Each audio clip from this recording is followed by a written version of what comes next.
This episode of the Helping Healing Humor podcast is brought to you by Liberté Ministries. Freedom. The word alone elicits strong feelings of pride and comfort. That's because it's more than a word. Freedom is something that everyone longs to have in many areas of life. At Liberté Ministries, it's at the focal point of all they do. The word liberté means freedom, and so they strive to help those in Haiti find freedom in education, in economic self-sufficiency, and most importantly, freedom in Christ. Liberté works with 23 congregations of the Lord's people in Haiti and operates 2 schools that have a combined attendance of 600 students. They also have the Haiti School of Biblical Studies, a 4-year college that not only provides crucial training for preachers, but also for teachers and other church leaders. In addition, there is Harry's Home, a children's home that sees to the physical, emotional, and spiritual needs of many children. Go to TravisLovesHaiti.com for more information on how you can help spread the good news of Jesus in Haiti. Welcome into the Helping Healing Humor podcast with Ben and Travis, brought to you by Lads2Leaders.com. That is the number 2, Lads2Leaders.com. And we, that being Ben and I. Ben, how you doing? I'm great. We're coming to you hanging out here from Ministry League Experience Weekend, the inaugural Ministry League Experience. Last night we shared some information at the Creators Conference, which they are giving me credit with, that being my idea. Credit or blame, we'll see how that goes. But it was good. It was fun to kind of deliver some of the do's and don'ts that we've learned on this podcast journey, the things that have been beneficial, the things that haven't. And as we always say, the best thing about this whole thing is you guys that listen and make it happen in your input. So feel free to hit us up sometime. hello@benandtravis.com if you got some input.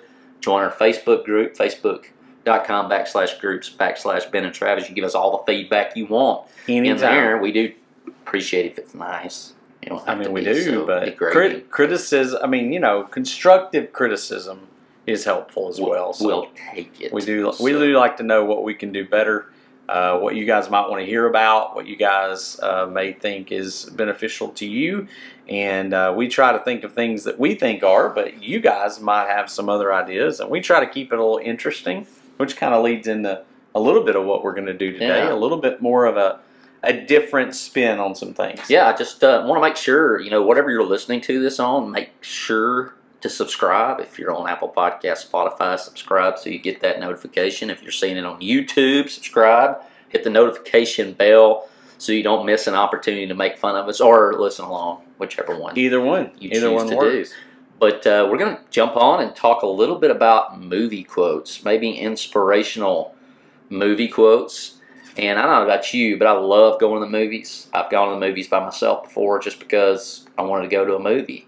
And I don't know if anybody else feels like sharing that sad story, but I just love going to movies. I've always experienced, love the popcorn, love all that good stuff. And we certainly have movies that we have been inspired by.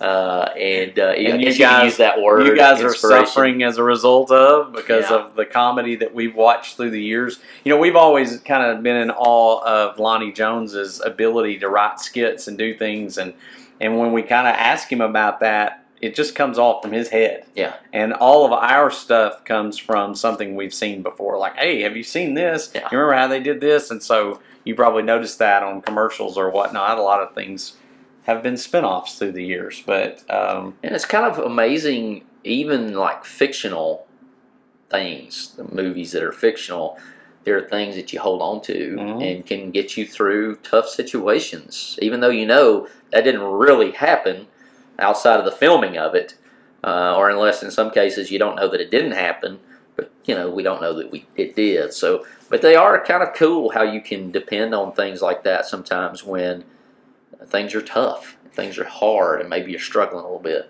I know a lot of people who will even today watch TV shows. Some people watch movies over and over again that are just help them either feel better or whatever the case may be. Might call them comfort.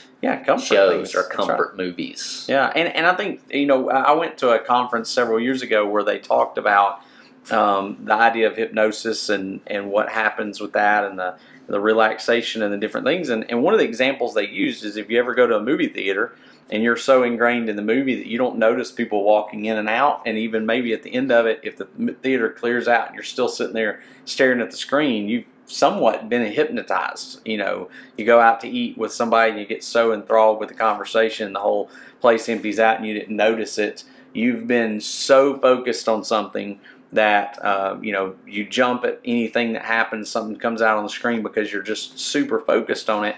And so there's an element of that. We kind of get lost in those movies. I once watched a lady run screaming out of the movie theater from the front row all the way to the back and never come back because she was so scared by something that happened in the movie. So we can be impacted, good, bad, or ugly. So we wanted to talk about some of the quotes that maybe stand out to us, and we would love for you guys to throw some out there to help us, because I know that you've probably experienced different ones than us. So anyway, Travis, what's one, I know I've heard you speak of a few, but what's one that stands out in your mind? It's amazing to me how many of mine come from the Rocky series. And I remember growing up, and I loved Rocky 2. My favorite Rocky was 4, I believe, where he beats the Russian because it was the 80s, right? And maybe that's making a comeback. But I remember those because I liked him to win. And I hope I'm not ruining it for you, but he loses the first time. Nope. And I really didn't like that one very much. Spoiler alert, if you haven't seen Rocky. If you haven't seen that one, get out of the house at some point. But, you know, he goes and makes a trip before he's supposed to fight Apollo Creed, this big fight that he has no chance in.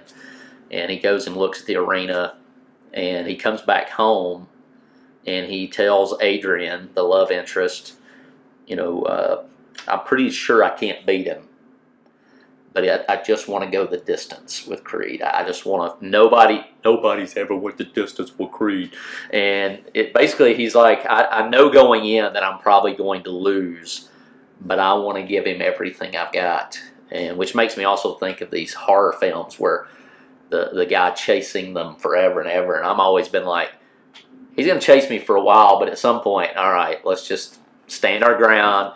And that guy's going to go out. And he's going to be like, man, remember that time that one crazy skinny guy like went all crazy on me? And I got this scar on my forehead or something. He'll always remember me, even though he'll get the best of me. But it's just that mentality of whatever the outcome is, they're going to get everything I got. And I can't tell you how many times in life I've kind of had that thought, like, I don't know what the outcome's going to be, but they're going to remember the day. I've heard the day they fought me or whatever. I heard Lonnie reference this, and I don't remember the whole quote. I just know it was something about fighting. It won't be for lack of trying. You know, we're gonna put it all in there, and I think that was maybe a quote from somewhere. But it won't be for lack of trying, and it kind of goes back to yours. Sort of ties into mine.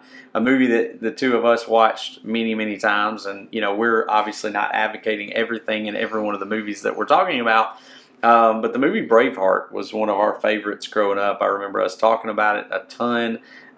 It was just kind of that time period. There's 2 movie posters well, 3 movie posters I own. I have The Passion of the Christ, Tombstone, and Braveheart. So Mel Gibson gets 2 out of 3 of those, right? There you go.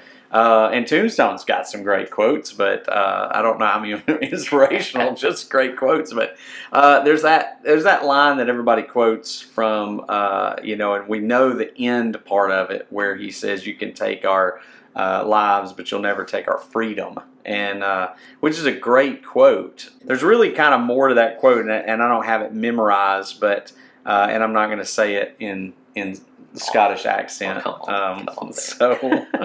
But he says, you know, fight and you may die, run and you'll live at least for a while, and die in your beds many years from now. Would you be willing to trade all the days from this day to that for one chance, just one chance to come back here and tell your enemies that they may take our lives, but they'll never take our freedom? And again, you know, William Wallace was a real person. We don't really know a whole lot about him.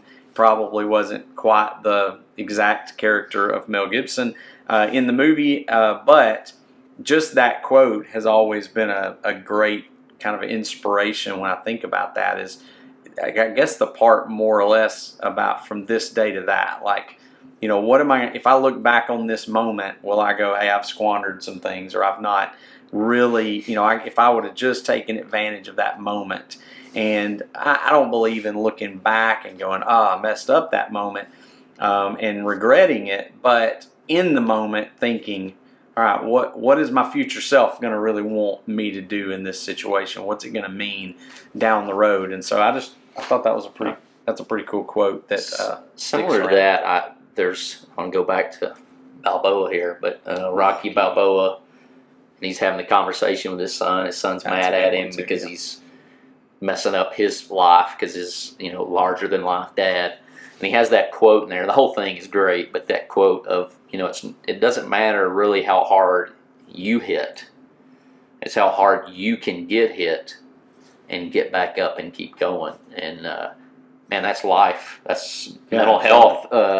Just everything encompassed there. That when I was younger, it was about how strong I could get to give the blow. And now that goes back to one of my favorite Jesus quotes, Mark 13:13. Those who endure to the end will be saved. Mm-hmm. And it's an endurance race.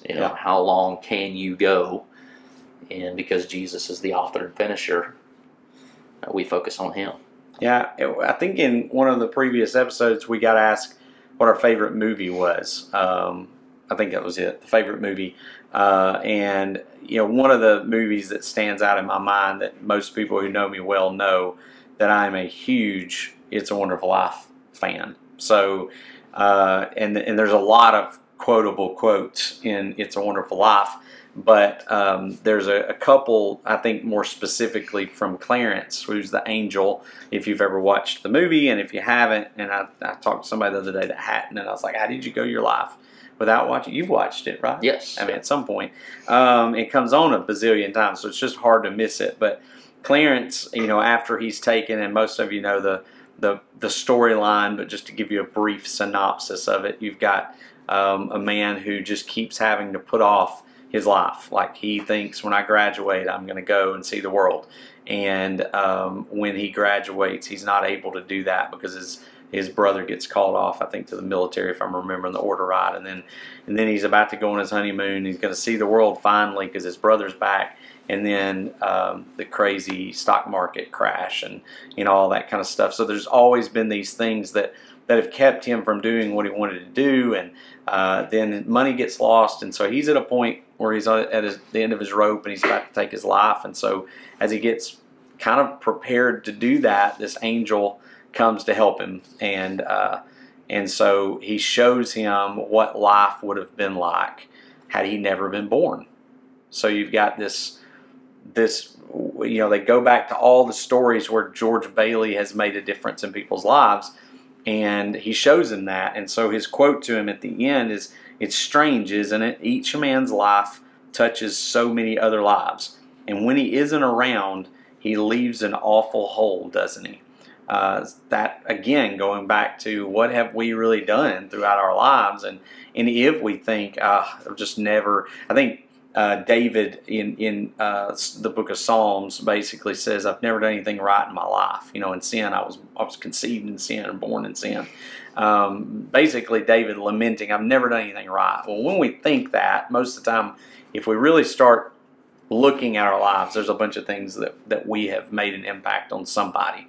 It may have been a brother or a sister. It may have been even on our parents. It may have been on our next door neighbors or whatever else. And a lot of times we don't think about, hey, if I wasn't around, that wouldn't have happened, this wouldn't have happened, that wouldn't have happened. And so each person makes quite the impact on the people around them. And so do you. The thing, and to us, is you look around and look at what good have I done? But the positive of that is if you look around, you don't really know and don't have a lot of evidence to that. Why not now? Yeah, starting now. You've got air in your lungs, and you have the ability to turn things around as long as there's life in your lungs. But more than likely, you've done a lot of good, even if it's hard to see. But I go back to that. There's an opportunity right now to from make that this impact day till that day, whatever that day Absolutely. is down the road. What are you going to be able to do? So Absolutely. So On the Helping Healing Humor podcast, we talk about anxiety and stress and its impact on our everyday lives. We know that finances, including planning for retirement, is one of the leading causes of stress. It can be confusing and overwhelming. There are differing opinions on the best approach. It can be hard to know who to trust. For our retirement planning, Whitney and I trust Greg Howell of Howell Wealth Management at Northwestern Mutual. Greg is professional, knowledgeable, and accessible. He looks at the whole picture and thinks outside the box to create ways to help you reach your financial goals. Retirement planning can be especially challenging for ministers who do not have the benefit of a 401k, but Greg's expertise and creativity can get you on the right path and give you confidence for the future. Text him to schedule your free 15-minute consultation today at 931-638-1576. Be sure to tell him Ben and Travis sent you. Remember, that's Greg Howell of Howell Wealth Management at Northwestern Mutual, 931-638-1576. The lads to leaders question of the day, which Ben has no idea is coming. No idea. But I've got an example so that you can think about it. Okay. So from time to time, movies or television shows come out, and unintendedly, another character kind of becomes the favorite, or might even become one of the best characters in all of television. And I'll leave it even to books too, you know, kind of open it up. So the last of the leaders question today is what unintentional character do you associate or find entertaining that maybe that was not the intention? And mine, I think this is true of, mine is, and I tend to think this may be one of the greatest television characters of all time, is Ron Swanson of Parks and Recreation. I'm fairly certain Ron Swanson was created to make fun of certain political group, and he became like this amazing, and actually has been adopted by that political group as kind of a symbol of, that's exactly the way we are. And man, I just love that character, and I actually have a bobblehead of him on my desk at school. Although I don't line up with everything he thought, but I'm getting closer to that the older I get, that hey, there was on to something. But I totally think he was basically a caricature of a certain political group, and I'm not going to say it backfired because they obviously made a lot of money off the character. But the person who plays him is like the opposite of actually who that guy is. But anyways, that would be mine. And I wish I'm trying to think of I know that there's some out there. I'm having a hard time thinking of who those would be. Another one that I've heard you talk about that I think falls in the category is Val Kilmer's Doc Holliday. Like, oh, absolutely. I don't know that he was in a movie supposed to be the main guy, and obviously there are other people like Wyatt Earp is probably still the main guy, but who's the guy most people quote from that movie? It would be Val Kilmer. Yeah, so he's definitely an example of one. So, whatever your comment, whatever you've got, whether it's a quote or a person who fills that role, we'd love for you to put that in the comments if you're watching on Facebook or YouTube, and let us know what you guys think. Well, I think at least one of the characters that, and maybe both of these, that not necessarily that I identify with, but that stand out as examples of that, I think would be on Family Matters. When Urkel. I don't think Urkel was intended to be a long-term, character necessarily. He kind of was like, he came on the set and he did hit that part, and everybody's like, love it. And he ended up becoming that. And even, you may even go so far as to say they have a hard time getting away from that character. They come to dominate. Carlton is another one off of Fresh Prince of Bel-Air. Maybe he was always intended to be as big of a character as he was. I think originally Wolverine was. I was going to say Wolverine's probably my favorite. Hulk.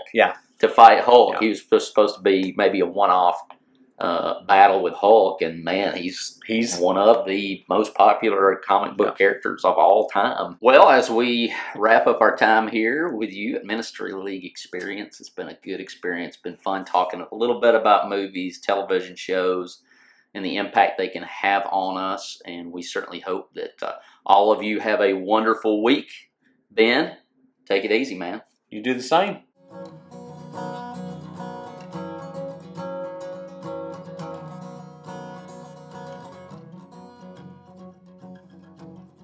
Thanks for being with us for this episode of the Helping Healing Humor podcast. Be sure to download our free ebook, 28 Days of Focused Living, at benandtravis.com and receive all of our Helping Healing and Humor extra content directly in your inbox. We look forward to having you join us at the same Ben and Travis time, same Ben and Travis channel.